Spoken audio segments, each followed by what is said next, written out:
Hello, my name is Ash, a counselor in training. This is my Relatable study podcast for individuals who need help studying for their NCE, CPCE, and other related counseling exams.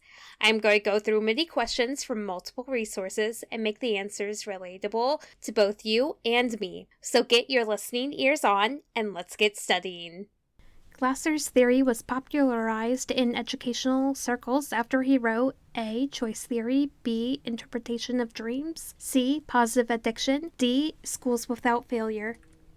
The answer is D. Glasser's theory was popularized in educational circles after he wrote Schools Without Failure. Glasser challenged the foundations of educational practices. He found that in his underlying ideas that there were some common rationale, but decades after he wrote this book, he was able to put the pieces together with his reality and control theories. I would recommend going to do a deep dive on Glasser's books and how it affected educational circles as well as the counseling field. Satir is most responsible for the development of A. Strategic family therapy, B. Joint family therapy, C. Psychoanalytic family therapy, D. Feminist family therapy. The answer is B. Satir is most responsible for the development of conjoint family therapy. Conjoint family therapy, also known as CFT, is a court-ordered therapy that focuses on repairing the relationships between parents and children in an attempt to restore social, emotional, and interpersonal bond that will align with the best interest of the child and the health of the family system.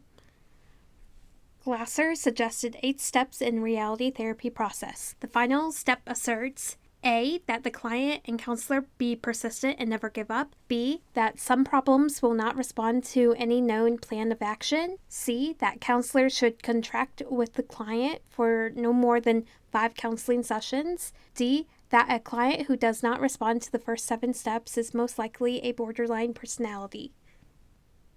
The answer is A. Glasser suggested 8 steps in the reality therapy process. The final step asserts that the client and counselor be persistent and never give up. The 8 steps in reality therapy are 1. Build rapport with clients. 2. Ask clients, what are you doing? 3. Collaborate with the clients in evaluating their behavior. 4. Help clients make a plan to do better. 5. Help clients commit to the plan. 6. Do not accept excuses. 7. Do not interfere with reasonable consequences. And 8. Do not give up. The final step asserts that the client and counselor be persistent and never give up.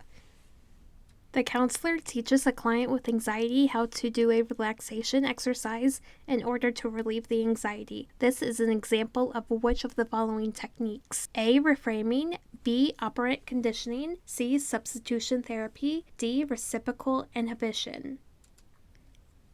The answer is D. Reciprocal inhibition is the technique that will be used to help a client relieve their anxiety through a relaxation exercise. It is a grounding approach to help the body maintain 2 opposing stimulus, such as the anxiety and the relaxation exercise, and it helps the client learn how to use the relaxation response to reduce the anxiety symptoms. For example, a client with anxiety will be taught how to use deep breathing, such as utilizing the 5 fingers to take deep breaths in and out, and the counselor is teaching them these techniques until the client has learned the technique to utilize it outside the therapy to reduce their anxiety symptoms.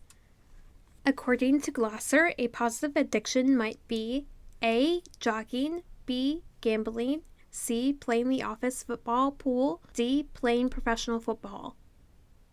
The answer is A. According to Glasser, a positive addiction might be jogging. This is because individuals will want to jog in order to become physically healthy, and it may become a positive addiction. For individuals who do not like jogging, a positive addiction may be drawing, horseback riding, reading, so on and so forth. This positive addiction develops the character and the body and helps to overcome negative addictions in order to lead to more integrative and rewarding outcomes in life.